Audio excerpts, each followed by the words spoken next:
Pemirsa, ada beberapa topik menarik lainnya yang juga menjadi sorotan selain dari kasus yang menimpa anak pejabat Ditjen Pajak. Nah, apa saja sorotan utama dan menjadi berita terpopuler di berita1.com? Sudah bersama kami di studio saat ini redaktur pelaksana berita1.com Dwi Argo Santosa. Silakan. Selamat siang Ronaldo dan juga pemirsa. Apa kabar hari ini? Tentunya semua kita berharap baik-baik aja. Nah, pekan ini apa saja yang menjadi sorotan utama pembaca di Berita Satu ya, yang paling populer?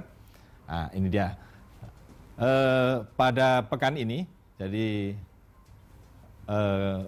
berita mengenai judul-judul berita mengenai berita-berita yang populer atau dibaca banyak pembaca, diminati. Ini di berita1.com ada 3 topik. Pertama tentu saja kebakaran depo Pertamina di Pelumpang ya, yang merenggut banyak korban jiwa, dan sampai siang ini sepertinya seperti kita ketahui bahwa ada belasan ya yang dinyatakan hilang, 19 dan meninggal, dan kemudian beberapa lagi disebutkan masih belum ketemu. Dari judul berita yang termuat di berita1.com dengan jumlah pembaca terbanyak adalah Presiden Jokowi tegas menyatakan bahwa kawasan Tanah Merah Pelumpang tidak dapat ditinggali, jelas dan tegas. Jadi seperti tersurat pada judul, ya, orang nomor 1 di Republik ini sudah memberikan pernyataan jelas dan tegas. Tentunya ini akan menjadi arah kebijakan para pihak terkait ya. Kemarin saat kunjungan ke lokasi kebakaran, Presiden menegaskan bahwa permukiman warga di sekitar depo adalah zona berbahaya.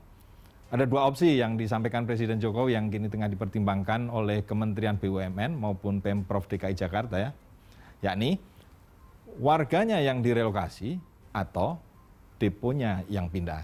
Yang menarik, sehari sebelumnya Wapres Maruf Amin sudah bicara bahwa lokasi pemukiman warga yang kita tahu terletak di Kelurahan Rawabadak Selatan di Kecamatan Koja ya, Jakarta Utara, itu akan ditata sehingga memenuhi syarat keamanan dan kenyamanan sebuah kawasan di ibu kota, dan itu diucapkan di depan Menteri BUMN ya, Erick Thohir.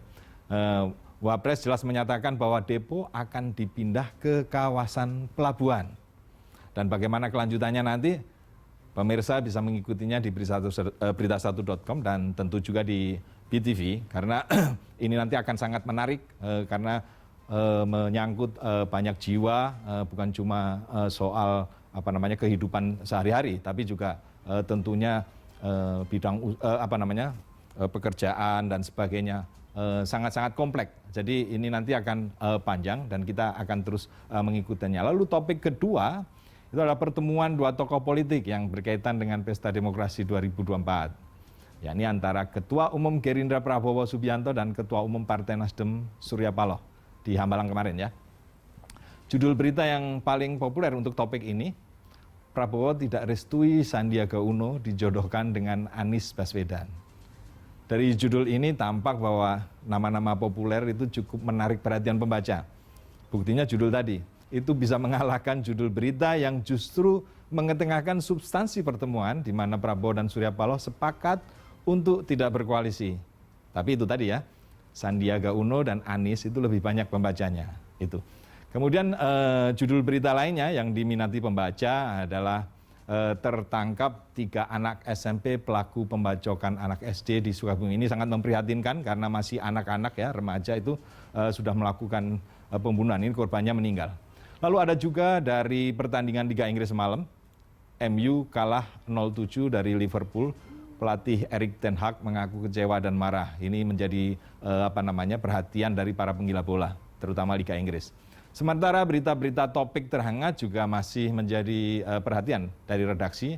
Antara lain, di bidang politik masih terkait putusan kontroversial PN Jakpus ya, yang memenangkan gugatan Partai Rakyat Adil Makmur atau Prisma dan memerintahkan KPU menunda pemilu 2024, ini terus kita lanjutkan. Juga kasus penganiayaan terhadap David oleh tersangka yang adalah anak dari pejabat Ditjen Pajak.